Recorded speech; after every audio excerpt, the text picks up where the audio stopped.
Hi, hi everyone. So as you all know, that Ankur is my cousin, and myself Rishabh Agarwal, and both myself and Ankur belong to religious place known as Prayagraj. Uh, in total, I am having 18 years of work experience. By education, I am MBA from IIM Calcutta, and by work experience, I am more into oil and gas, energy sector, into supply chain domain. So, okay, now touching upon the point which Ankur just mentioned, and I think it's a very and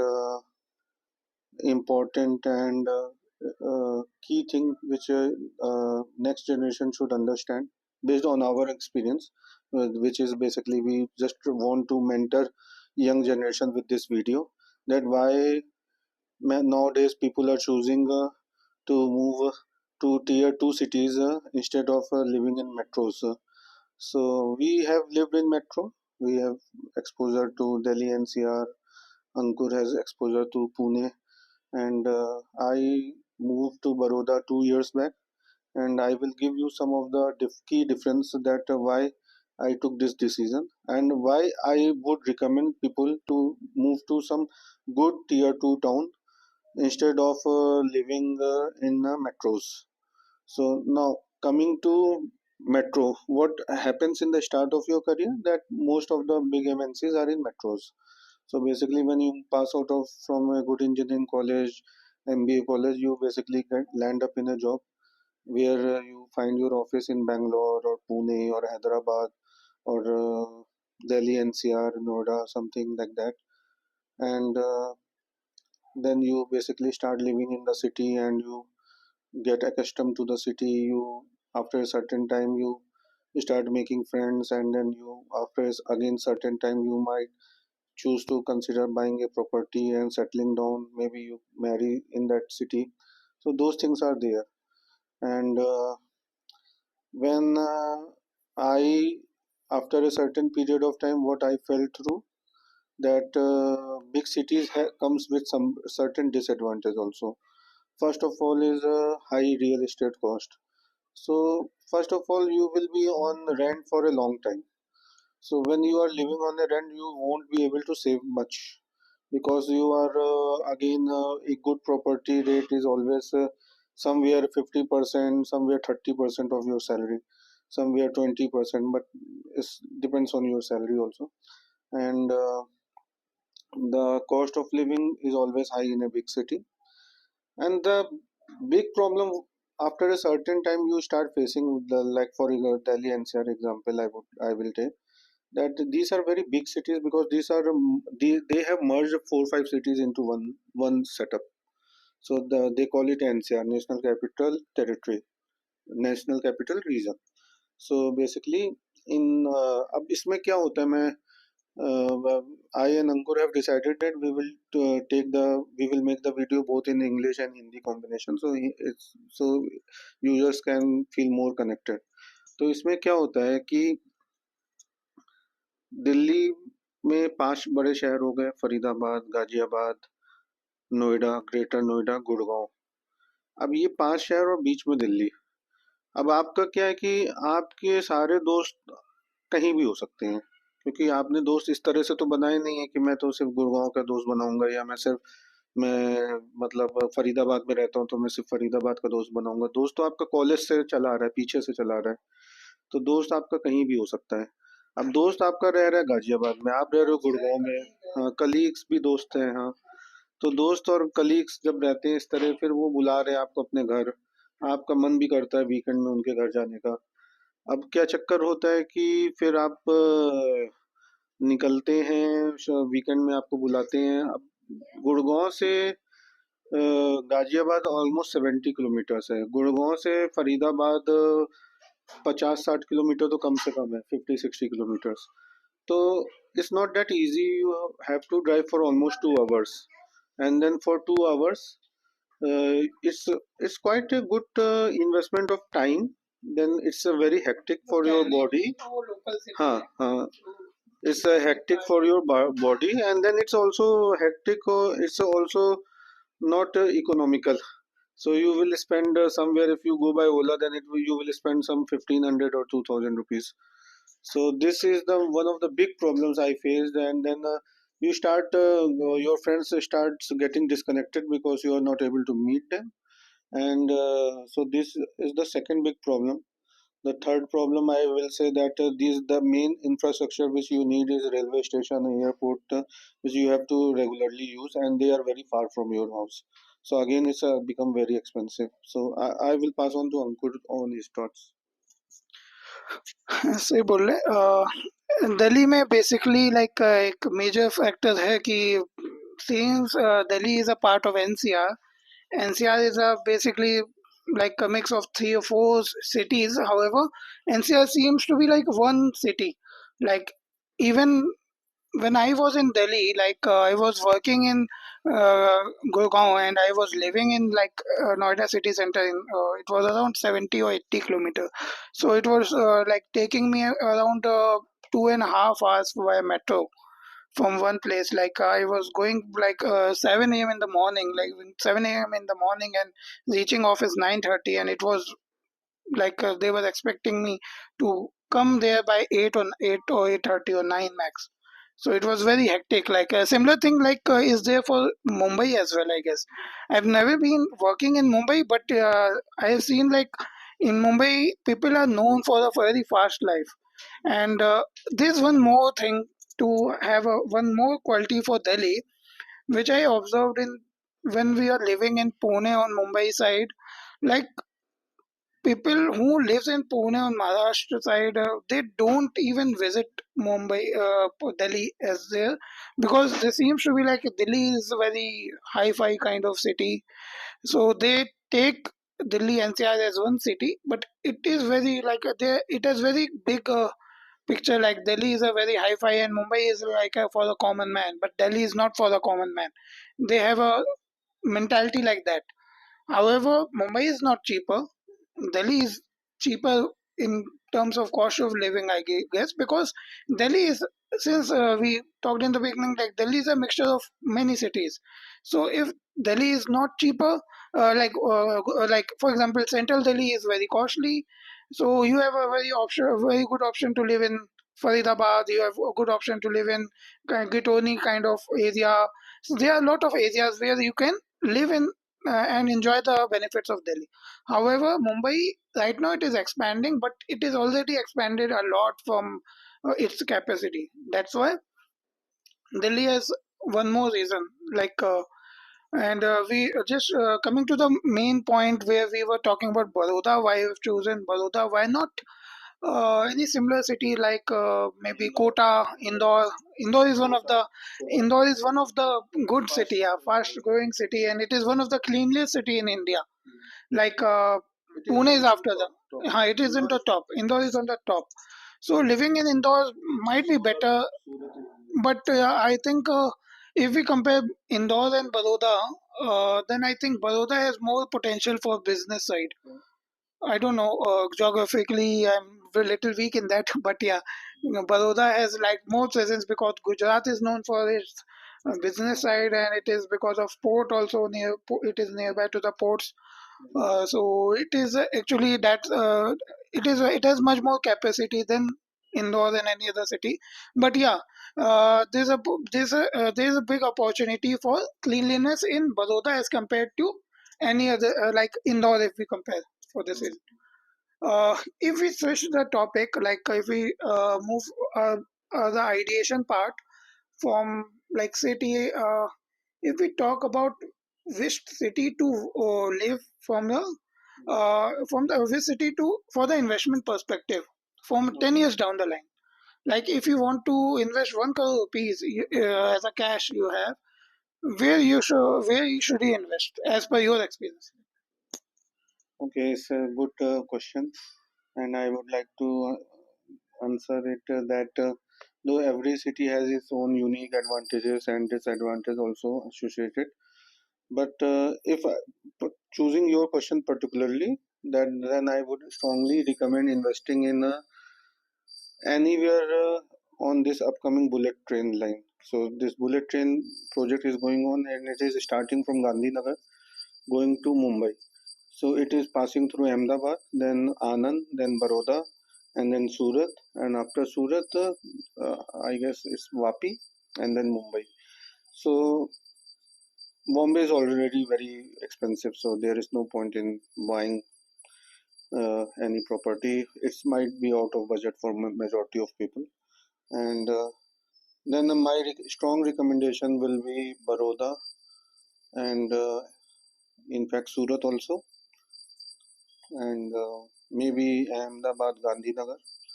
So these four cities are coming, in which Gandhinagar is considered to be part of Ahmedabad. Means just it's an kind of extension kind of thing. It's very nearby, and so Baroda real estate is quite reasonable, and then Ahmedabad and Surat is a bit on higher side, what I have heard. So definitely you can consider these cities. And apart from this, otherwise tier two Indore is very good option. Kota is also I think is a good option.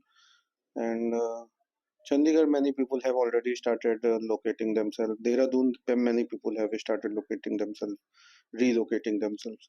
So even one there is very nice city I have visited that is near Nainital. It is uh, just uh, before coming to Nainital, Haldwani, yeah. So, but it depends on your requirements of whether you are looking at settling for a retirement purpose or for job purpose. Only pure investment, then this bullet train, anything on this bullet train will give you good return. What return we can expect, like in a span of? Yes, because see, I have seen the multiplier effect of bullet train in China case. When China launched bullet trains in their country, it was started in somewhere in 2000 onwards. They really witnessed a massive growth in those areas where bullet train came, and the property price can always go anywhere 5 times returns or 10 times return. So I think that these regions will give you good return. Now coming back to the original topic of this broadcast, that why you should consider moving to a tier 2 city if it is possible for you from job perspective or something which you can manage means in terms of your career. So when you live in a very big city like Bombay for example, so it's very expensive real estate, and it's means it's very become very difficult for you to buy a property in the long term, in a short term. So and now what happens then when we don't buy a property, then you doesn't feel the settlement kind of feeling in that city, and you keep on changing the house, you keep on doing this. So that can be one reason. The second reason is that you should also choose the city based on its location. So the location is like how it is well connected with your traveling goals, because you like to travel somewhere in the weekends. One question, like just cutting you short in that, but whether from the investment perspective, whether investment in residential or commercial should also be one of the criteria investing. I It is only think for first pure first investment people go for residential only, because you need to have a good property in your name. Otherwise, you will be not feeling that much secured. In people have seen COVID kind of situations that then these things, if some kind of problem comes in the life. By commercial, I meant like buying a shop and just yeah, I am coming to that. Yeah, yeah. So, but if the mostly commercial investment you can consider as a second investment when you have you are owning a house, and then you are going for second investment, then you can consider buying a shop. So now there are two things: real estate, this commercial investments, and majority times they give good returns in comparison to residential. But there has been cases because you are going to rent out, and if suppose you are not having that muscle power, and someone is not giving you rent on time, and you must be prepared for those kind of situations also. So that is one thing. Yeah, might not get the flat. Yeah, proper. And in case of residential, you can always go for a tenant who are into white collar job. They won't be doing that thing. That is one of the risk area. Yeah. So those things are there. Then I was talking about travel goals, that nearby location. So Delhi is very good in that. Apart More, from real mhm, estate, is there any other way? Like yesterday, we were talking about uh, when you are at the age of 40 to 50, and then as per Maslow's law, you should consider giving time to yourself. Like, don't run it for mouse race, rat race. So what you can do is instead of going, you have a liquidity with you. But yeah, for the livelihood, you cannot leave your job and just run away from the job mhm, and start doing earning. So for that, you must have done some investment. That is one area.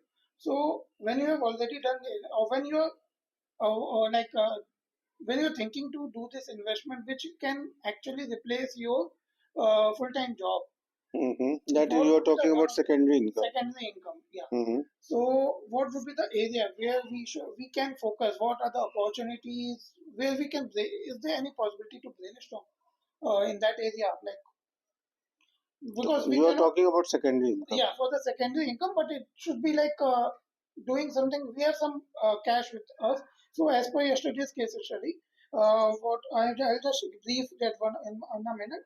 So we have a cash like 1 crore, 2 crore, what we mentioned yesterday, but for the average person, like it's between 50 lakh to 1 crore max, and including the fixed assets and everything.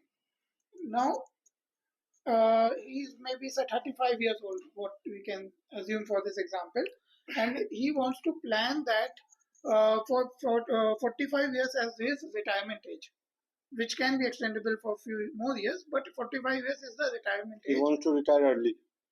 That's a like 45 is like retirement early, huh? retirement early. He wants to Mhm. have that. He wants to have a secondary income which can be equal to his like Not family equal income, to the not primary income, but for the a livelihood, sustainable income. sustainable income. Yeah. Yeah. So, what are the opportunities apart from Mm-hmm. YouTube and these online Mm-hmm. social forums? Mm-hmm. From the logical point of view, where he can go, like Mm-hmm. start, how he Yeah, can plan entrepreneurship, the simple answer is that. entrepreneurship. Okay. The thing is that you should look at entrepreneurship like that. You are just not going to start a Flipkart kind of company or Zomato kind of company or Zerodha kind of company. Means just don't think like that. That it will be a big company from the very start. You just need to understand that you, as an entrepreneur, it is like that. You need to be a sustainable source of income which can meet your expenses, and plus you are not reporting to anyone, so you are basically into a self sustained business model. That is entrepreneurship. And now we have multiple sources of secondary income. Yeah, of course, so they are not visible to everyone from the beginning because it takes time to build a secondary income source.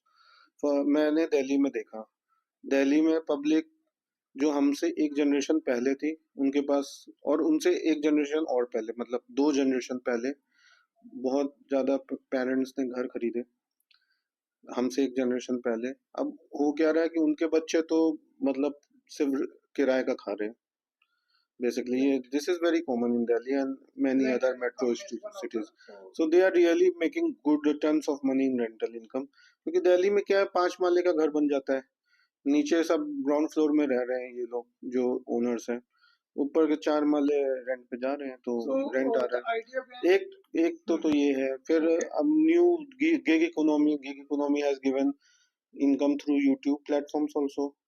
And through I have seen that nowadays many entrepreneurs are doing small businesses, but they are really doing good. Means they are running it from their small cities, but they are just connecting the consumer directly through Instagram or something, and they are basically doing all the shipping from that small city and directly reaching to the customer, and then they are making a decent money, and they are giving a good quality of product also. So they have eliminated all the middlemen in this chain, and they have actually brought a value product directly to the customer. I can take multiple names of the young starters, but I think you can figure it out through your Google search. But the thing is, the idea is that they are really doing like this, and so in terms of secondary income, Many people I have seen they go to stock market also, but that is not a secure way of doing things, because it's a high risk thing, and you need to have a very. It's not only knowledge; it's also about luck also. So timing also. So and you need to be very comfortable with the loss also. You just cannot always think about profit. Then only you can sustain in the share market. Can you give us few examples from the strategy perspective? What strategy can be used for brainstorming in that to find a new source which is for generating new like for a new source for ideating any new business for from entrepreneurship. Like he doesn't have a lot of investment, but what are the factors can be considered? Like for example, I'll just give one example. I'm just so we have been visiting Phoenix Mall in Pune today. So we have not visited a big like a whole mall. We have not explored, but only a few of the things. Right? One business what we have seen is if we think like as a like learner, we want to learn everything. Whatever we are seeing, we are learning something from the opportunity point of view. We are trying to see what opportunity it has. So first, we have seen like Chayos, which was our tea business. That is a startup. For for that starting that business is not costly. However, uh, they are charging right now is around 200 bucks for two tea. So okay, that is one. That is Chayas was one of the business. Massager was one of the one of different business, which needs like high capital and high technology cost. Third one is like cookie, like that cookie business. What we have seen. So right now it was automatic, like where everything was being cooked via machine.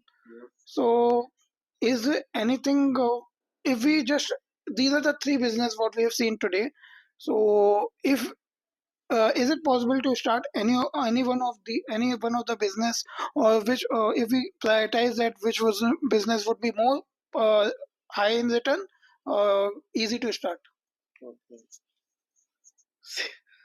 It's a very broad question actually.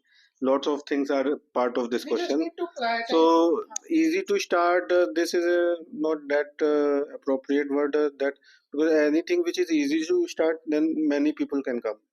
So there is a Pareto's law in MBA if we talk about. So Pareto law says that there are five forces in any business model, and their business is being evaluated on that scale. So five forces are uh, how much difficult is for any other player to enter into that business. So if the barrier is very high, like Reliance Jamnagar refinery, so you cannot start Reliance Jamnagar refinery. So that is anyone. I think maybe in India only 4 or 5 people that have that kind of money that they can think of starting a refinery. So as per Pareto's laws, it's very difficult to enter into refinery business. So it's a very secure business. So there are total five forces like that, and you need to calculate your business model on that scale. And if you find that forces are healthy and in your favor, then you can always consider going into this. So just that is one thing. Then the second thing is that there is another concept in MBA colleges, blue ocean strategy. Again, that is one of my favorite topics, but I will just touch upon a small part of that. That what happened in last 4 or 5 years that we have really witnessed blue ocean businesses. So this YouTube broadcast is also, I would say, consider can be a part of blue ocean business because earlier it was not there. So blue ocean business always qualifies when it is earlier it is not there, and now it has started and people are making money out of it, and people are actually able to fulfill their dreams also through it. So it is a one of the thing. Now the fundamental thing when you are planning for something on of your own, then first of all you need to identify in which thing you are good at, what is your passion. If your business aligns with your passion, if your career aligns with your passion, then basically you will not see work as work. It will be part of your routine and you will enjoy it. So you will not see 60 as the retirement age or 45 as a your retirement age. You will enjoy, so you will be keep doing at 70 also, because you are a part of that. Politicians live till 90 because they enjoy politics. So they don't have that thing, and it is a scientific fact that politicians live long. So they have this thing that they are enjoying this thing. Because these when you're doing a job for someone else's business and you're just doing the job for the job because that is just a livelihood, not a passion. Yes, But yes, that is right. as a That's why non it's called compensation. compensation, right? It's So never called that you are getting something because of your passion. You are getting compensated for your time, and so salary is a word basically from Roman time. So salary comes from salt. So earlier in Roman time, they used to give their workers salt as the money. So salt was considered to be premium thing that time. So even in Egyptian word 3,000 years back, they used to give salt to the people who were doing work. So that's where from their salary comes. So the thing is that all this concept of salary, job, compensation, these are a concept of Abrahamic society concepts and not Indian. Because in Indian society, entrepreneurship was more common historically.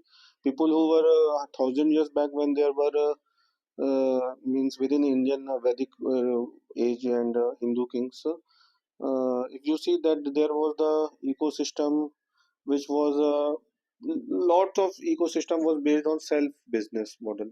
So people were basically doing some kind of business. They were व्यापारी लोग travel भी काफी करते थे, लेकिन they were not like too much job culture, or especially of this MNC kind of job that 1 lakh people are working in something. So that is there. yeah, so basically one of the strategies Pareto analysis and ocean strategy. Similarly, like the idea for this theme for this podcast was like to study the subject strategy. So now we are we have learned three strategies actually. Yesterday we have learned Maslow's law and two strategies what we have learned. So so in order to achieve your goals, what we can do is we can think on these strategies in our mind so that practically when we are seeing any business or anywhere we are going around, we can just live that strategy in our mind, and we can see that business as a use these strategies on our daily life so that we can actually grow, and we can see that we need to identify some opportunities which are might be suitable for us. As a layman it might not. So I will sum up with one more strategy. It's again a very big, vast topic, but I will again touch a small portion of it. So that is breakthrough management. Again, it's a business strategy, and so breakthrough calls it that when you are stuck in something and you find that it will keep on going on like a stagnant curve or maybe declining curve, then you need to jump onto another thing. So when I chose this decision to leave Delhi and just go to tier 2 city, and then I identified Baroda due to my some personal reasons, also my relatives are there. So one of the big reason was that I really followed breakthrough management principle, that when you are into something for last 10 years or something like that, but you are not seeing anything massive growth, and you are not able to accept it, but it's true, it's something like that going on, that you are not part of that growth story, because people who are having the property already one generation back, they are getting benefit of your work. And it is happening with everyone. Even Ankur also, I think, accepts this, that living in Pune for a long time but still facing always you are basically keep on changing house because the real estate is very high. So breakthrough management says that you do something radical, just jump the curve. So I chose this decision that okay, let's move to tier 2 and just give a Tata bye bye to high real estate cost. Right. So just take this decision, and then you will come to something else. So these days people are doing work from the home job also, and even if you compromise on salary, so maybe 10%, 15%, then also you will be having much better savings in a tier 2 city. So it's a choice. I'm not saying that everyone should do it. You will always need to see the situation. Like a dietitian, when they go to they consult their patient, they never say that this is the fixed diet you have to follow. They first understand your body, then only it gives you, they prescribe you some diet. So it's like this only, that you need to first understand your situation. But these management principles like breakthrough management, blue ocean strategy, Pareto's law, these can be applied to personal lives also. It's not only that to you need to some boardroom discussion, part of CEO club, and doing some discussion on there on the table. You can always apply in the personal life, and you can take advantage of these principles. And our channel with Ankur and myself, we want these principles so that our viewers should understand, and they can then Google and further research on it, and they can always reach us also to understand some concepts, and we will try to guide them, so you can take advantage of these things. So that's the idea. Thank you. Thank you. It was nice talking to you, sir, Mr. Rishabh. So yeah, let's conclude this. Yeah, it was nice. Thank you. Thanks. Thanks.